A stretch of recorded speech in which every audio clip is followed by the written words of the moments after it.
Yes, nongeye kugusuhuza nkuhaye ikaze waba uri mu gihugu se cyangwa hanze yacyo. Iyi ni Erikson Info, naho ngiye uri kumva ni Erikson. So nongeye kugusuhuza rero nkuha ikaze mu muryango mugari wa Erikson. Icyo nkwifuzaho bwa mbere ni uko areba ko wakoze subscribe, waba utarayikora ugakanda subscribe, ugakora ku kazogera kugira ngo ibindi biganiro byose tuzajya dukora tujye tubana umunsi ku munsi.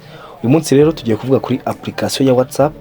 Turavuga amakosa amwe n'amwe ajya akorwa kuri WhatsApp, ugasanga umuntu yafungiwe nimero ye ya WhatsApp cyangwa se telefone ye nticyemerewe gukoresha WhatsApp. Ushobora kubuza umuntu ufite nimero itajya yemera ko yayikoresha kuri WhatsApp, ukaba byarakubayeho cyangwa se uzi undi muntu.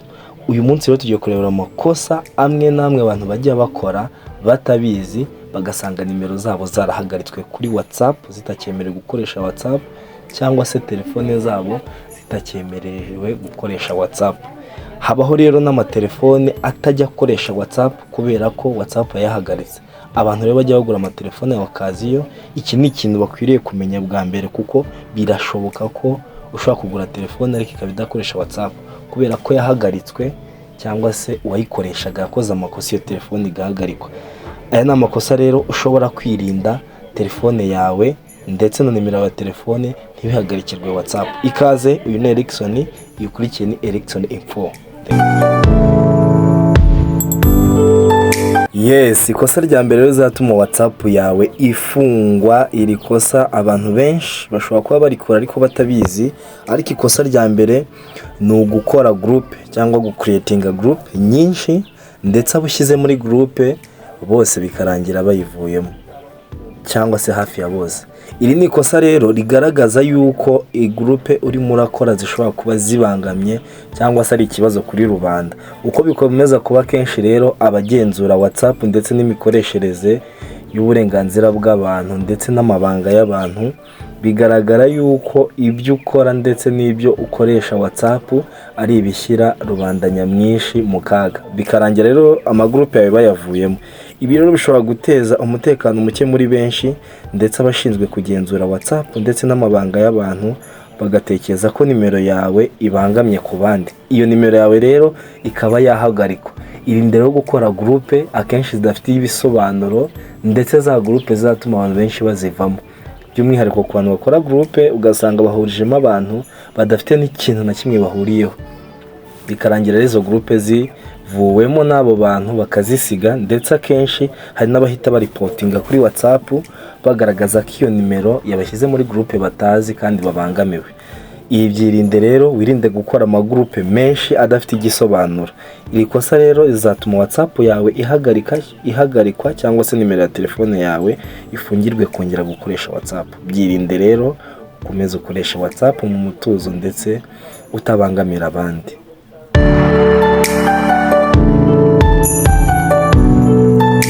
Yes, ikosa rya kabiri rizatuma WhatsApp yawe ihagarikwa, yaba telefone cyangwa se nimero ukoresha kuri iyo WhatsApp. Ikosa rya kabiri ukwiriye kwirinda kugira ngo nimero yawe itazahagarikirwa gukoresha WhatsApp ni ugusharinga link ku bantu, kandi izo link zidafite known sources cyangwa se inkomoko ya nyayo y'iyo link. Abantu benshi abo twita aba hackers bakunda gukora amalink azajya atuma abantu batanga amakuru yabo byoroshye ndetse batabizi. Iyi link rero ikugezeho akenshi ni link ngo zo gukorera amafaranga, ngo link z'akazi, ugasanga barasaba abantu kuzisangiza abandi, aribyo twita share. So izi link rero uko ukomeza kuzisharinga, kandi koko ari link zigamije kwiba abantu cyangwa se z'ubutekamutwe zidafite inkomoko ya nyayo izwi kuri main servers, ibi bizatuma WhatsApp yawe ihagarikwa, kuko uzafatwa nk'umutubuzi, uzaba umwe muri abo bahaka.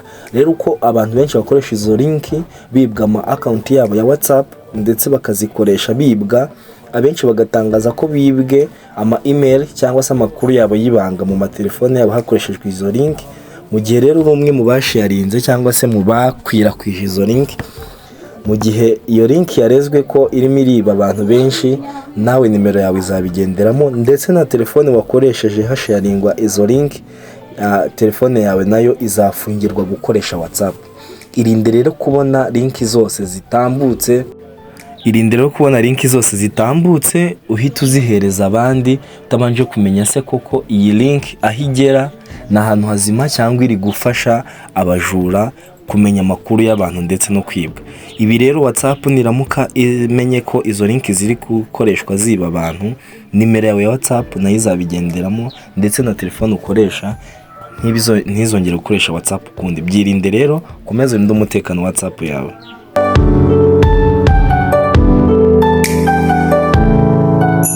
Yes, ikomeje gukurikirana ni Erikson Info, naho ngiye ukomeje gutega amatwi ni Erikson. Tugeze ku kintu cya gatatu gishobora gutuma WhatsApp yawe ihagarikwa, yaba nimero cyangwa se telefone. Iki cyo kiratangaje ariko abantu benshi ntabwo bakunda kugiha agaciro. Ikintu cya gatatu kizatuma WhatsApp yawe ihagarikwa, yaba nimero cyangwa se telefone ukoresha, ni ukuborokwa kenshi. Biratangaje ariko nibyo, ni ukuborokwa kenshi. Uko kuri WhatsApp nimero yawe ikomeza kuborokwa n'abantu benshi, abantu benshi mugirana ikibazo bakayifunga bakakuboroka ngo ntuzongere kubandikira cyangwa se kubona status zabo cyangwa se ngo bo babe bakwandikira. Ibi ngibi bikomeza gutangwa muri raporo y'uko nimero yawe ya telefone iborokwa kenshi cyane. Ibi rero bigatera impungenge abashinzwe privacy kuri WhatsApp, bakomeza kubona ko nimero yawe ishobora kuba ari ikibazo muri rubanda. So rero kugira ngo iyo nimero yawe idakomeza kuba ikibazo mu bantu benshi, birangira ihagaritswe kuba yakongera gukoresha WhatsApp. Ikaba itazongera gukoresha WhatsApp ukundi, wajya uyishyira muri WhatsApp muri application mu gihe ushaka kuregisteringa WhatsApp, bakakubwira ko iyo nimero itemerewe kuba yakoresha WhatsApp. Byirinde rero kugira ngo nimero yawe itazakurwa kuri WhatsApp. Komeze kwitwara neza kandi uvugana nabo muziranye koko, wirinda kuba waborokwa, kuko kuvugisha abantu benshi, bandikira abantu benshi utazi, ubaha amalinki, ubashyira muri groupe, birangira bakuborotse mu rwego rwo kukwirinda. Kuboroka rero ntibirangirira muri telefone yabo, ahubwo amakuru atangwa muri WhatsApp ko ari nimero yabangamye ndetse ikaborokwa, kuko iyo umuntu ari gukora application mu kuborokwa bamubaza igitumye koko aboroka uwo muntu. Rero kutanga izo raporo cyangwa se utangirwa izo raporo nimero yawe iborokwa, birangira ihagaritswe no kuba yakongera gukoresha WhatsApp ukundi. Yes, byirinde rero, urinde umutekano wa WhatsApp yawe.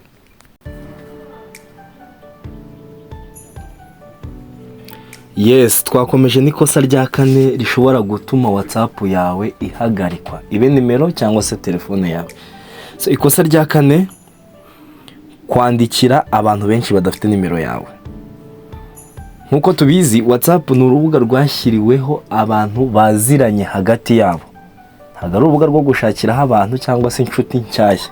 Ni urubuga rwo kuganirirwaho n'abantu baziranye hagati yabo.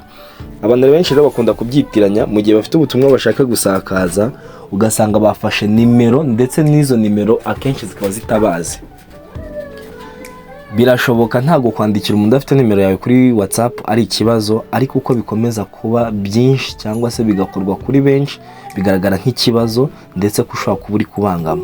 Birashoboka ko wakandikira umuntu adafite nimero yawe nta kibazo, ariko uko bikomeza kuba byinshi ku bantu batazi nimero yawe, ibyo ni ikibazo kuri WhatsApp.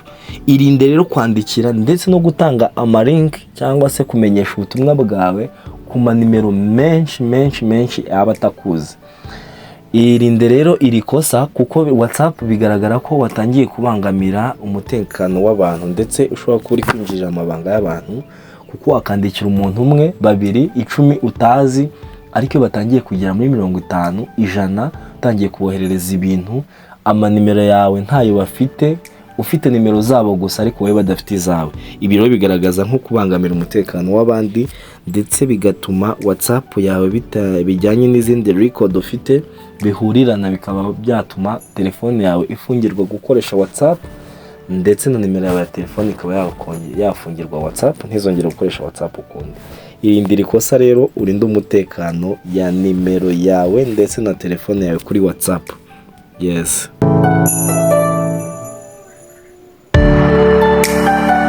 Yes, tugeze ku ikosa rya gatanu ushobora gutuma nimero yawe ihagarikwa kuri WhatsApp.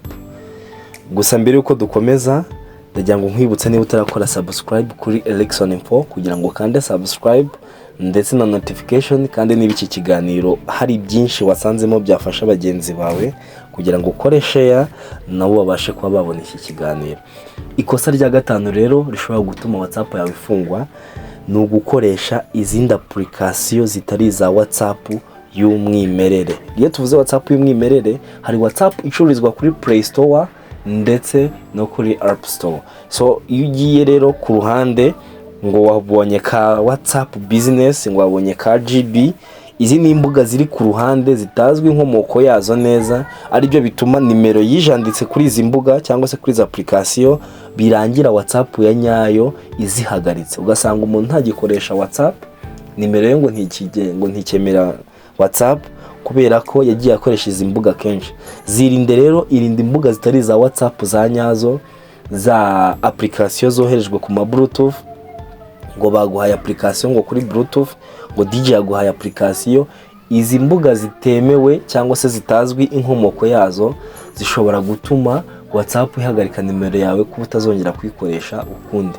Irinde reze application zitaguriwe ku iguriro ryemewe, ahubwo ukoreshe application ziri ku isoko zemewe, yaba kuri App Store cyangwa se Play Store. Wirinde izi mbuga zikunda gutangwa ku matelefone zoherezwa hagati y'abantu n'abandi, ngo bagwaye WhatsApp business kuri Bluetooth, ngo DJ ngo akoresha ka WhatsApp, ngo umuntu ngo ugakuye ngo kuri Google Chrome. Irinde izi mbuga zitari za WhatsApp zemewe, kuko ukomeza kuzikoresha ushyiramo nimero ya telefone niko WhatsApp ihagarika nimero yawe kuba itakongera gukora muri application ya WhatsApp ya nyayo. Byirinde rero, urinde umutekano wa WhatsApp yawe, yaba telefone ndetse na nimero. Kandi iki kiganiro niba cyagize icyo kigufasha cyangwa ari bimwe wajya gukora, utwandikire muri comment, ndetse ayo makosa uyarinde n'abandi ubasangiza iki kiganiro.